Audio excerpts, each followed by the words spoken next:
Okay, so in this video we're going to start talking about magnetism, and this is a very short unit. There's not a lot of crazy calculations or anything. There are some kind of weird abstract concepts, but once you get those down, this is a pretty easy and short unit. Okay, so this is 5.4 in your textbook. Okay, so 5.2 and 5.3 we'll do next semester. That has to do with circuits, and the only understandings in this unit are magnetic fields and magnetic force. Now, you must be able to determine the direction of force on a charge moving in a magnetic field. That has to do with what's called right-hand rule number 1. Determine the direction of force on a current-carrying conductor in a magnetic field. That's basically the same right-hand rule, essentially. Sketching and interpreting magnetic field patterns. Determining the direction of the magnetic field based on current directions. That has to do with right-hand rule number 2 and number 3 that we'll talk about later. And it's solving problems involving magnetic forces, fields, current, and charges. And again, there really is not a lot to this unit.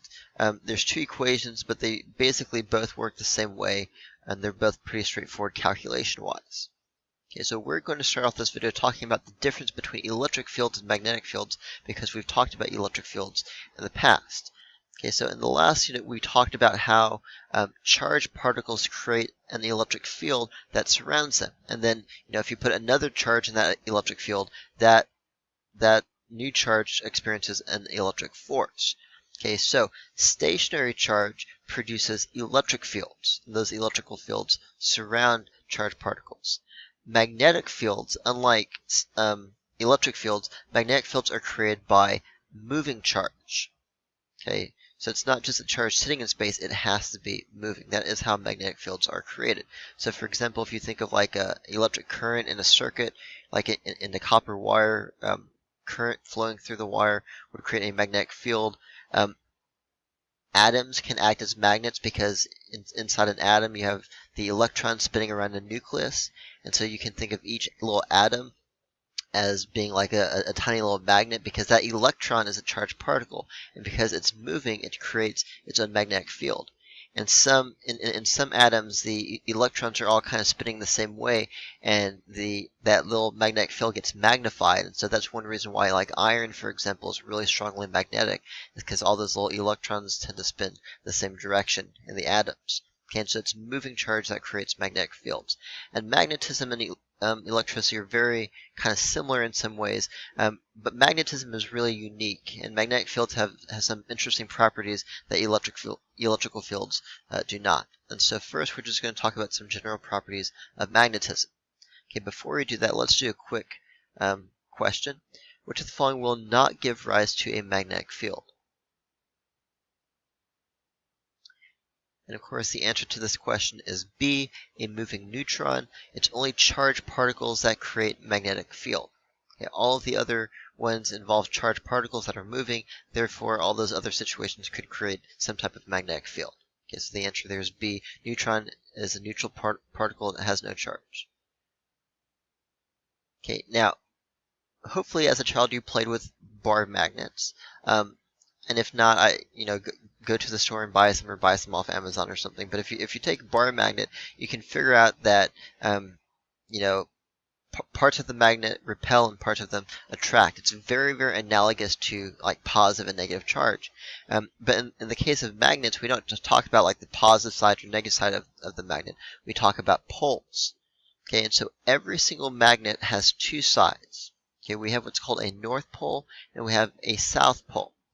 And any child who's played with magnets knows that, if you put the two north sides together, they repel. And if you put the two south sides together, they also repel. But if you stick the north pole by the south pole, they attract. And so very similar to how there's two types of electrical charge and there's two types of electrical force with, positive charge and negative charge, there's also, north poles and south poles, and like poles repel and opposite poles attract. Okay, very similar to charge and the electrical force. Okay, so we are going to kind of skip past this because it's not, most of this is not super critical. I do want to tell you, if you have a compass, which compasses have been used for hundreds of years to find direction. A compass always aligns with what's called magnetic field lines, and the magnetic field lines, just like the electrical field lines, kind of show you which way the magnetic field is going. The symbol for electric field is a capital E. The symbol for magnetic field, or sometimes the IB says magnetic field strength. Magnetic field and magnetic field strength are the same thing, just like electric field and electric field strength are the same thing. For reasons I don't know why exactly, the symbol B, a capital B, is used to represent magnetic field strength. Okay, so capital E for electric field, capital B for magnetic field. And the unit for magnetic field, the SI unit for magnetic field strength, is the Tesla. Yes, it's the car is named after the physicist Tesla, and we also named the unit for magnetic field strength after him. Okay, so it's capital T because it is named after a guy. Magnetic field strength is a vector, just like electric field strength is also a vector. Okay, in real life, you could always find the direction of the magnetic field at any point in space by just putting a compass out there, and whichever way the compass is pointing, that is the direction of the magnetic field. Alright, so moving on, some of these I'm going through pretty quickly. If you need to go back and look at the PowerPoint, by all means do that. The PowerPoint is linked on Canvas. Just like any field, the strength of the magnetic field is proportional to the density of the field lines. Just like with electric field lines, where they're closer together, that's where the field is the strongest. Magnetic field lines can't cross because you can only have one single value for the magnetic field at every point in space. Okay, now with electric field, we say the direction of the electric field is the direction that a positive charge would experience a force. In the case of magnetism, we say the direction that the magnetic field lines point is the direction that a compass would point, or a north-seeking pole would point.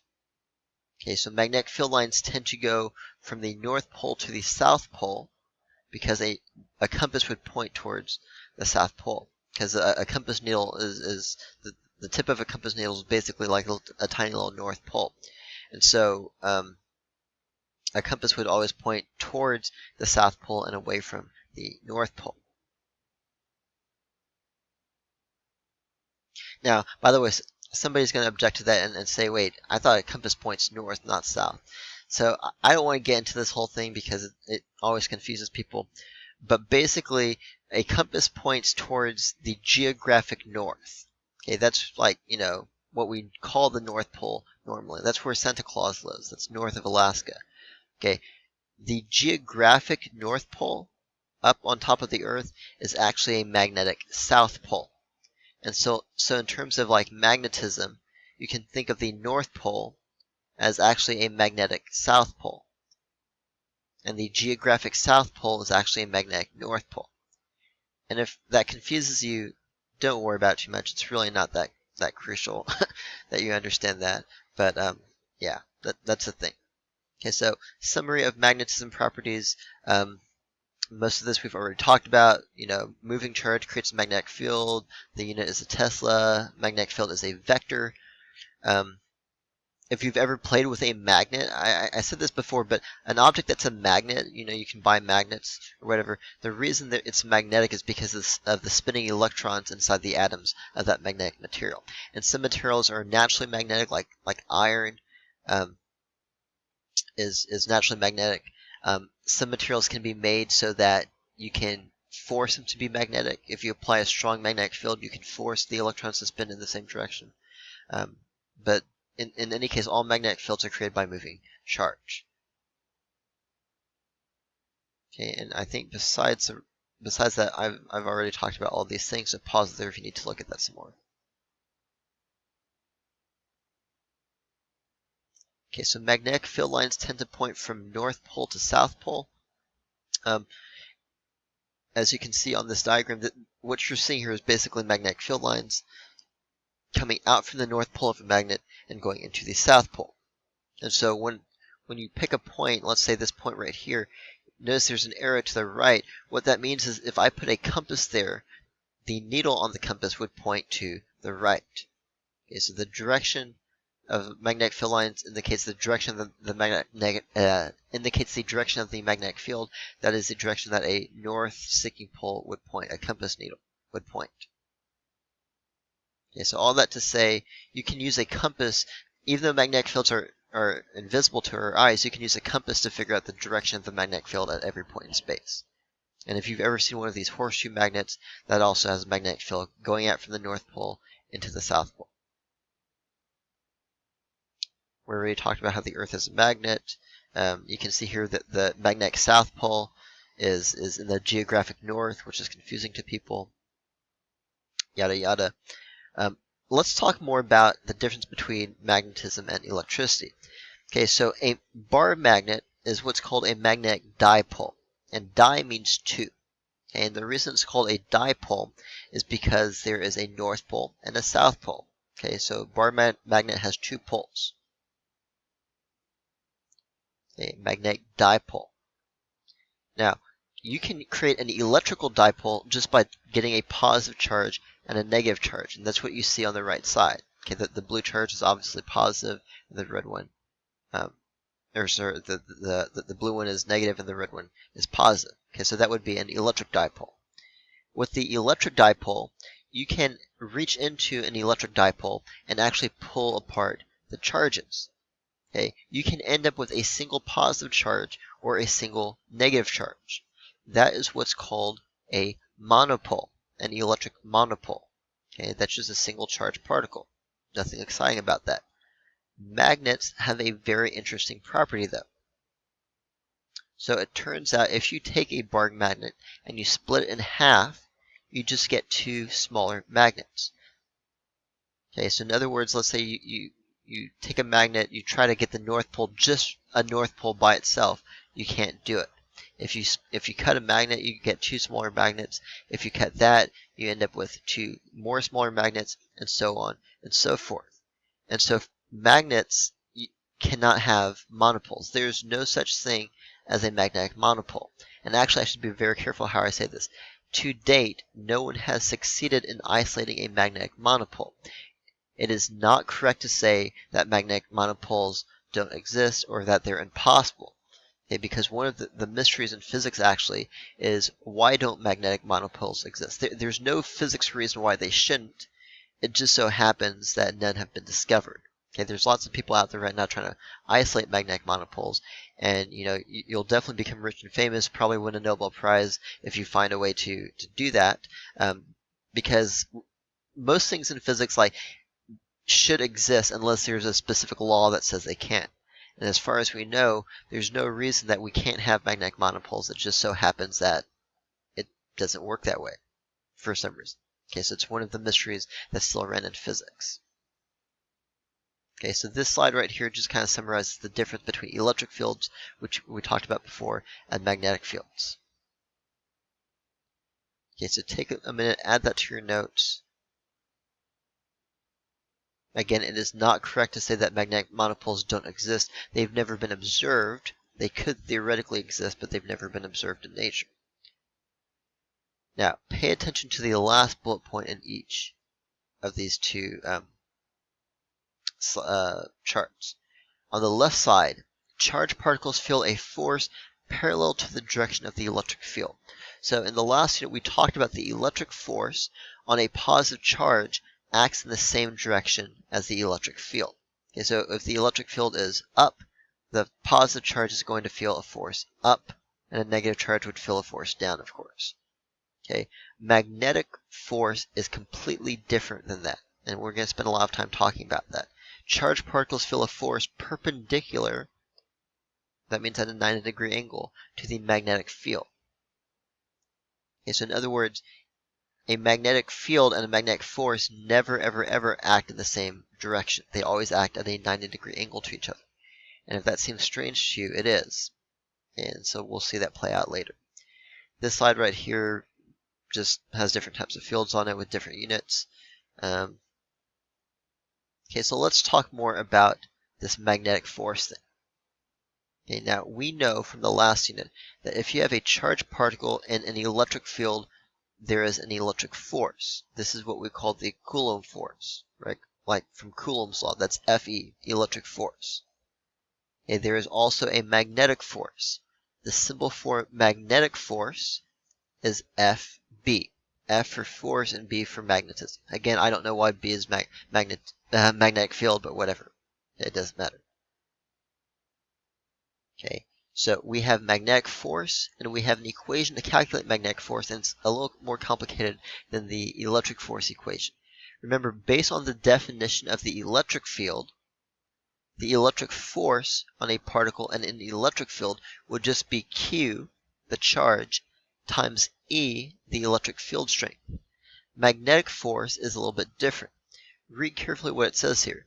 The magnitude of the magnetic force on a charged particle depends on the charge, on both the charge and the velocity of the particle, and its direction, that is, the direction of the magnetic force, is perpendicular to both the magnetic field and the velocity. And that magnitude is given by the equation Q, V, B, sine theta.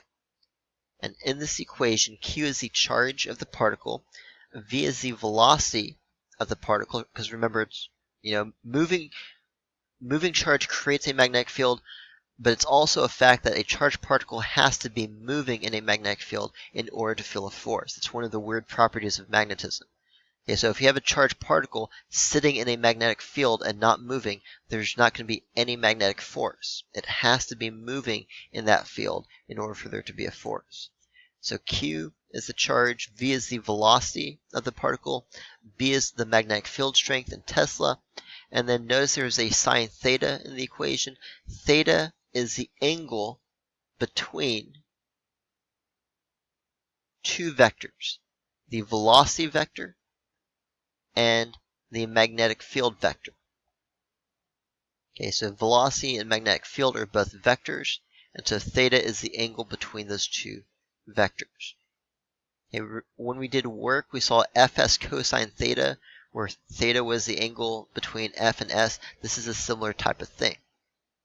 Okay, I don't want to get too far into explaining to you what a cross product is. It's not important. But basically, it's a way of multiplying vectors to get a new vector. And that's why we have a sine theta here in the equation. Okay, so pause there. Make sure you add this equation to your notes. Okay, before we do any calculations, I need to tell you a few more things. First of all, a charged particle that enters a uniform magnetic field perpendicularly is going to be pulled into a circular motion. And I will link a short video clip where you can see a charged particle in a magnetic field moving in a circle. And the reason for that is the magnetic force is always perpendicular to the field and to the velocity. And so what that means is that if you have a force at a 90-degree angle to the velocity, you can have centripetal force on the particle that allows it to move in a circle. And we talked about centripetal force last year in IB Physics 1. Okay, so a charged particle shot perpendicular into a magnetic field tends to be pulled into circular motion. Just something to keep in mind. Okay, look at the equation for magnetic force. For what situations will the magnetic force on a particle be 0? Okay, so take a careful look at this equation. For what situations will the magnetic force on a particle be 0? Okay, so pause it here and see if you can answer that. There is 1, 2, 3, 4 possibilities. Okay, so hopefully you figured that out. Basically, each of these 4 things in the equation can be set equal to 0. Either Q can be 0, B can be 0, V can be 0, or sine theta can be 0. And sine theta is 0 only if the angle is 90 degrees or 270 degrees. Okay, so in other words, there's no magnetic force if there's no charge, if there's no field, if the particle is not moving, or if it is moving, but it's moving at a 90-degree angle to the field. Sorry, I misspoke. Sine theta is 0 when theta is 0, not 90 degrees. My bad. Okay, so in other words, when V and B are parallel to each other, the magnetic force is 0. Now, the magnitude of the force is given by this equation. The direction is not so intuitive. Okay, because remember, the direction of the force is at a 90-degree angle to both B and V at the same time. And so here's what we call a right-hand rule. A right-hand rule is basically where we use our right hand in such a way where we can figure out the direction of the magnetic force. Okay, it's used anytime you have a cross product. Use a right-hand rule. And yes, you do have to use your right hand. For some reason, our universe is right-handed and not left-handed. Okay, before we talk about the right-hand rule number 1, which only applies to magnetic force, let's talk about three-dimensional vectors. Okay, so we have drawn vectors before. Okay, we can draw a vector going up, left, right, down, at some angle, whatever. But the problem is we've only ever drawn vectors in 2 dimensions on a piece of paper. Okay, magnetism only works in 3 dimensions. And so sometimes it's hard to draw an arrow going 3D because now we have a 3rd dimension. So imagine you've got a piece of paper on your desk in front of you. Okay, you look at the piece of paper, you can draw an arrow up, down, left, right, or there's one more plane if you add a 3rd dimension, either into the page, like into the piece of paper, or out of the paper. Okay, out of the paper would mean like coming straight up at your eye if you're looking down at the paper. And the way we draw these vectors is we draw X's to represent into the paper, and we draw dots to represent out of the paper. The reason for that is, remember, a vector is like an arrow, and so if you imagine, like, if you look at an arrow coming straight towards your eyeball, all you would see is the tip. And so that's why we draw a dot to represent out of the page. And if you imagine an arrow traveling away from you, like going into the page, then you would just see like the feathered part of the arrow, and it would make that X. Okay, so X's represent into the page, dots represent out of the page. And this by itself is not a magnetism thing. It's a 3-dimensional vector thing. It gives us a way to draw vectors in 3 dimensions, because otherwise it'd be difficult to do. And I don't think there's anything new on this slide, but do make sure you have that added to your notes. Okay, so let's talk about right-hand rule number 1. I'm going to do my very best to explain it, and it's going to be horribly confusing, and so just for simplicity, I'm going to link a video which I would highly encourage you to watch. It's 8 minutes long, but he goes through the right-hand rule number 1, and he also does some sample calculations with the equation, so I would highly encourage you to check that out. Okay, here is how right-hand rule number 1 works. First of all, let me tell you what right-hand rule number 1 is. Right-hand rule number 1 allows you to calculate the direction of the magnetic force on a charged particle moving in a magnetic field. Here's what you do. Your pointer finger needs to be straight. You always start with your pointer finger. With your right hand, you put your pointer finger in the direction of the particle's velocity. Okay, you keep it straight. It should look just like a number 1. Then what you do, keeping that same finger straight, you bend your middle finger and twist your wrist in such a way that your middle finger points in the direction of the magnetic field. Okay, please don't try to bend your middle finger backwards. If you have to bend it backwards, you should just twist your wrist around. Okay, so you want your pointer finger straight in the direction of the velocity. You want your middle finger in the direction of the magnetic field. Your thumb now points in the direction of the magnetic force. And most problems are asking you to find the direction of the magnetic force, and so the answer to most problems is going to be your thumb. So I'm going to link this video. I want you to check it out, and hopefully it makes more sense after watching this video. Okay, so really quickly, I just want to do a couple quick examples.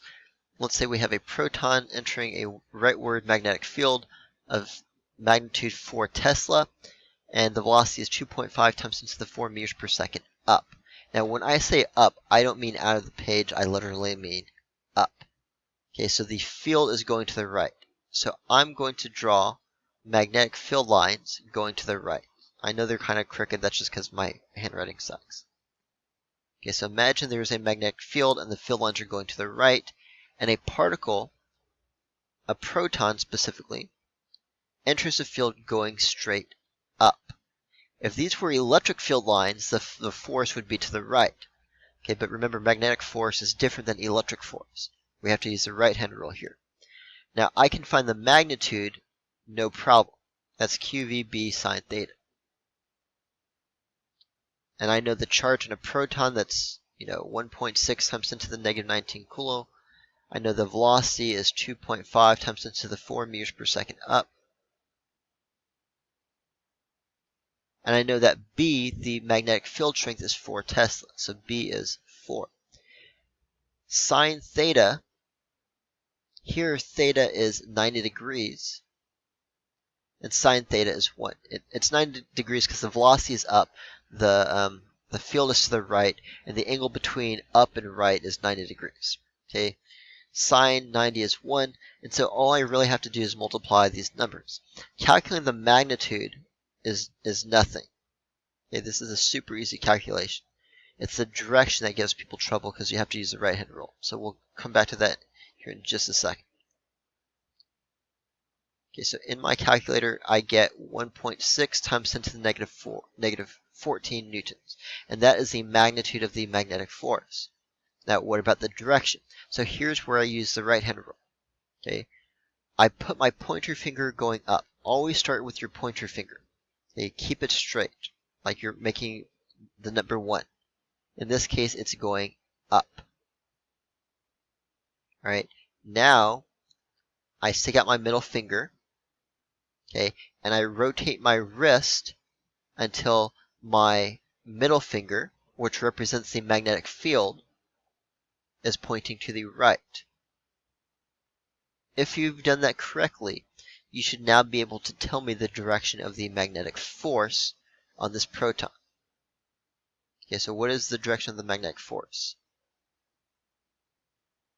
Okay, so the direction of the magnetic force is into the page.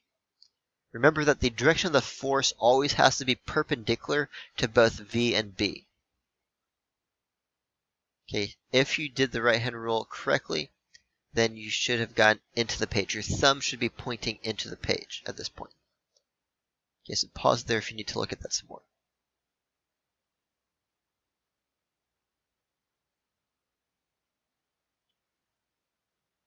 Okay, example 2. It says a negatively charged particle enters the magnetic field shown to the right. State the direction of the magnetic force which acts on this particle. I will say something at this point. The right-hand rule number 1 only works for positive charged particles. For negatively charged particles, you do the exact same thing with your left hand. You don't have to, I suppose. What you could do is you could just use your right hand and then flip your answer. I prefer to use my left hand in a lot of situations. Okay, so you can use your left hand for negative charged particles if you want, or you can use your right hand and then just do the exact opposite of what you get. Okay, so see if you can figure out the direction of the magnetic force which acts on this negatively charged particle. Okay, so the pointer finger of your left hand should be going to the right. Your middle finger should be coming out of the page. Remember, the dots represent out of the page. And so the force on this negatively charged particle is going to be straight up. Okay, so that is the answer to example 2. So pause there if you need to look at that some more.